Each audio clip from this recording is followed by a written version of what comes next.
Hi, it's Heather from Strings and Threads. Welcome to my channel and thank you so much for being here. I'm glad that we get to spend this time together. If you're not a subscriber, I encourage you to subscribe and become part of all of our yarny fun. I love this. I love this interaction and I love getting the chance to meet people from all around the world. I know I say it all the time, but it is true. It just boggles my mind. If it weren't for YouTube, you know, I don't think I'd have these connections to people all over the place who have so much in common with me. And I just think it's great. It's great to make new friends and find people you have things in common with. So I like to start with a question of the day, and they're not mandatory. They're all just for fun. And today was interesting. I was kind of looking up questions to ask, and the very first one that popped up is, do you think you've ever seen the same wild animal more than once? Now, we have woods behind our house.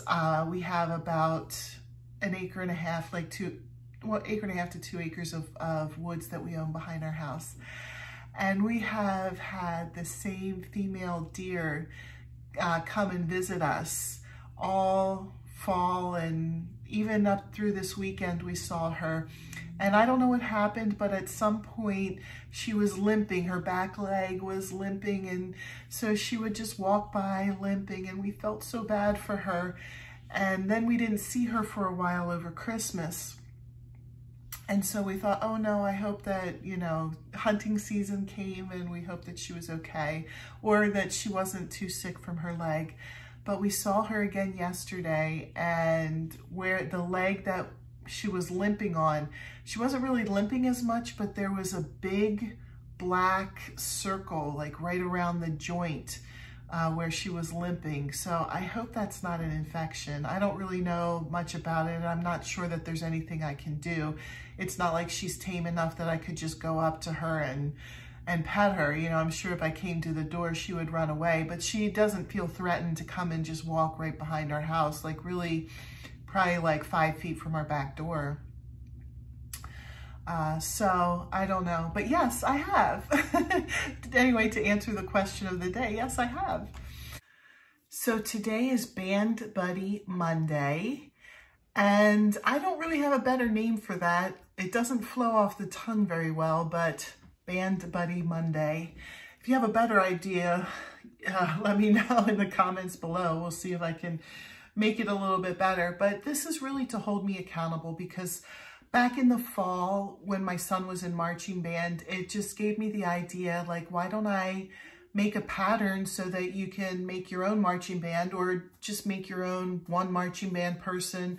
So the book is going to be very flexible, where there's going to be many different options. There's going to be a basic body and uniform, and then there's going to be different wig styles, so you can choose how the hair looks on your band buddy. There's going to be different instruments, so I'll have a pattern for every instrument, and you can choose which instrument, and there will also be color guard in that as well too.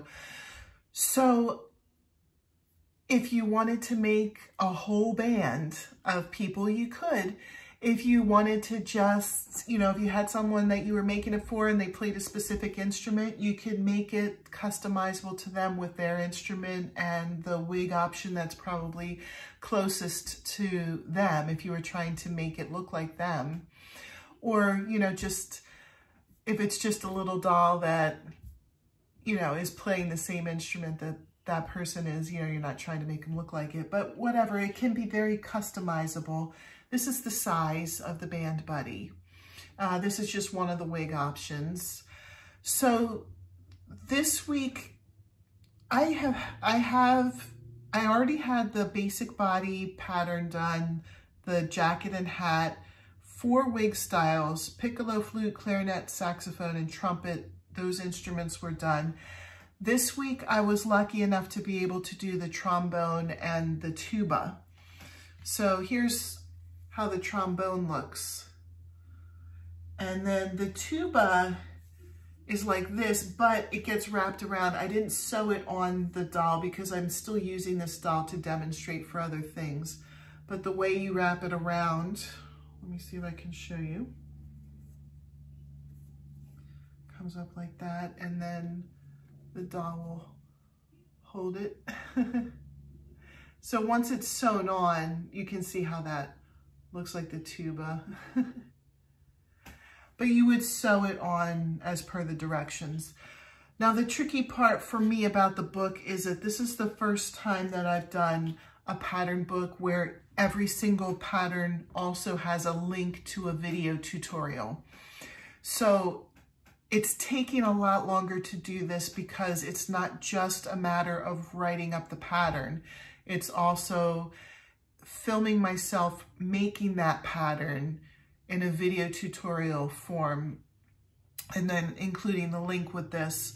So I can just give you a quick preview of, here I'll show you for the jacket and the hat here. This is my pattern, so don't be upset that I'm showing this is just for reference, but you can see kind of like how I'm formatting it. You know, it'll have the name and then it'll have a description and the link to the video tutorial and then the actual pattern itself. So I was lucky enough to be able to do those two instruments. I believe I have all the wind instruments done, and now it's just a matter of getting the drums, and then I'll have all the instruments done, and then I'll start working on the color guard. The color guard are the flags, the rifles, and the twirlers. So I'll need a new body for that because the pants are part of the body for the band dude, and the color guard will have a different uniform because generally the color guard don't wear the same band uniform as the rest of the band. They wear some sort of costume or dress or something else. So, well, thank you for keeping me accountable here and, you know, letting me show you what I've gotten done with these band buddies because I'm really hoping to push forward. I'm excited that I have been able to push forward. Now I'm going to switch topics a little bit. I had a quick question for you guys.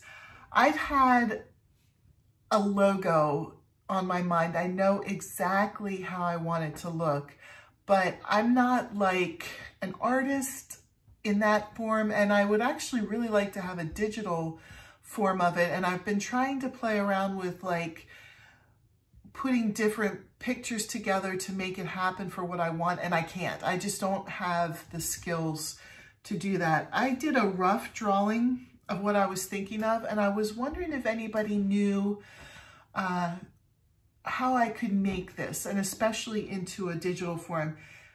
What I drew isn't the exact of what I want. So I don't want to just take this picture and make it a digital. I don't want to just take a picture of this and be like, okay, I have a digital picture of this. What I really wanted was a dragon head, not the full dragon. But I'm not really a great drawer. This was like the best that I could come up with. So my vision was to have a big dragon head right here, and it's shooting out red crochet hooks as fire out of its mouth. And then there's a ball of yarn up here, and the string just kind of wraps around the head and the fire. And down at the bottom, the yarn, the single strand of yarn makes the word strings and threads. So that was my idea. I'd love to make that my logo.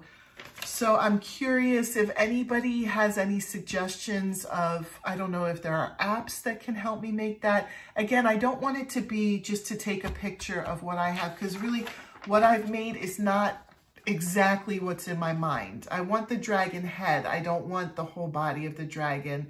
And the way that I did it, I don't know that these necessarily look like crochet hooks.